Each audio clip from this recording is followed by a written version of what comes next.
রাখি পূর্ণিমা ও বলরাম জয়ন্তীর অনেক অনেক শুভেচ্ছা। তো আমি আমার ভগবানকে রাখি পরানোর জন্য এখন ভগবানের সামনে বসে পড়েছি। তো প্রথমেই আমি দিচ্ছি ভগবানকে চন্দনের ফোঁটা।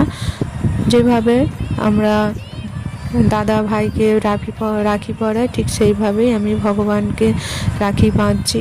আমি আজকে 6-7 বছরের বেশি হয়ে গেছে আমি আমার ভগবানকে রাখি বাঁধি। আমার দাদাকেও বাঁধতাম, কিন্তু আজকে আমার দাদা আমার সাথে নেই। দেখো, ভগবান ঠিক আছে, তো আমরা যাকে সবসময় কাছে পাবো তাকে বেশি ভালোবাসা উচিত। আমি ভগবানের মধ্যে আমার সব রকম সম্পর্ককে দেখতে পাচ্ছি। আমার বাবা হোক, মা হোক, দাদা হোক, বন্ধু হোক, ভাই হোক, যেই হোক, আমি ভগবানকে আমার সব রকম সম্পর্কে দেখি। তাই ভগবানের সঙ্গে আমি সব রকম সম্পর্কই রাখি।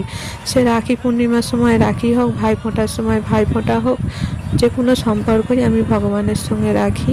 তো আমি ভগবানকে মিষ্টিমুখ করানোর জন্য আমি একটু পরমান্ন রেখে দিয়েছিলাম দুপুরে, সেটাই আমি ভগবানের কে ভোগ হিসেবে দিচ্ছি। এটা আমি রাধারানীকে আগে দিয়ে দিয়েছিলাম। রাধারানীকে না দিলে ভগবানও গ্রহণ করবেন না।